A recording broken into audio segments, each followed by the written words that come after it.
dining service for New York Kennedy International Airport is in the final boarding process.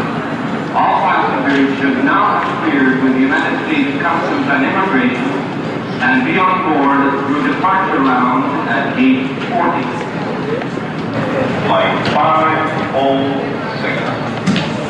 Vanguard service for Montreal and Halifax is in the final boarding process. All passengers should now be on board at departure room 69. Air Canada, vol numéro 506, Vanguard, à destination de Montréal et Halifax.